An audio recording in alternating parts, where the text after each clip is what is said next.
Selamat malam para pecinta cerita horor. Malam ini, izinkan saya membawakan sebuah kisah mencekam yang terjadi di sebuah rumah tua di pinggiran kota. Di ujung jalan setapak yang dikelilingi pohon-pohon rindang, berdiri sebuah rumah tua bergaya kolonial. Cat putihnya yang mengelupas dan jendela-jendela tinggi yang berdebu seolah menyimpan rahasia kelam. Desa di sekitarnya sudah lama ditinggalkan, menyisakan kesunyian yang mencekam. Rani, seorang wartawan muda, memberanikan diri menginap di rumah itu untuk menulis artikel tentang urban legend setempat. Sejak melangkahkan kaki ke beranda, udara terasa berbeda, lebih dingin, lebih berat. Aroma apak bercampur wangi melati yang aneh menyeruak dari dalam. Malam pertama terasa normal, hingga pukul 3 dini hari. Suara langkah terseret di lantai atas membangunkan Rani.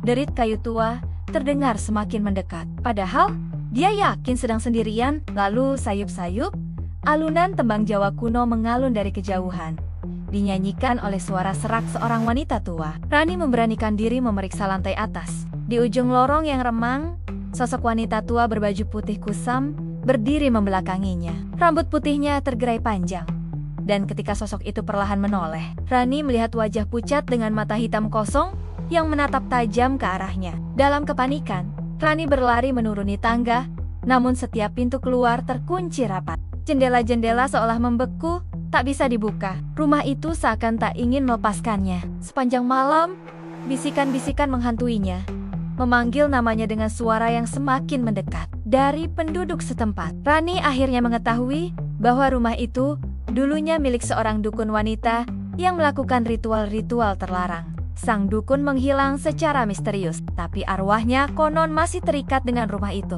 mencari korban untuk menemaninya dalam kegelapan abadi. Kini Rani terjebak, terperangkap dalam lingkaran teror yang tak berujung. Setiap malam, sosok itu menghantuinya.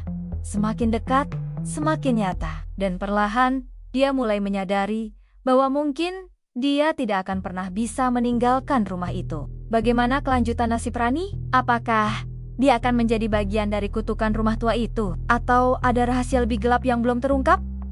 Terima kasih telah mendengarkan cerita ini. Jangan lupa like, subscribe, dan bagikan channel ini ke teman-teman kalian. Sampai jumpa di cerita horor berikutnya. Selamat malam.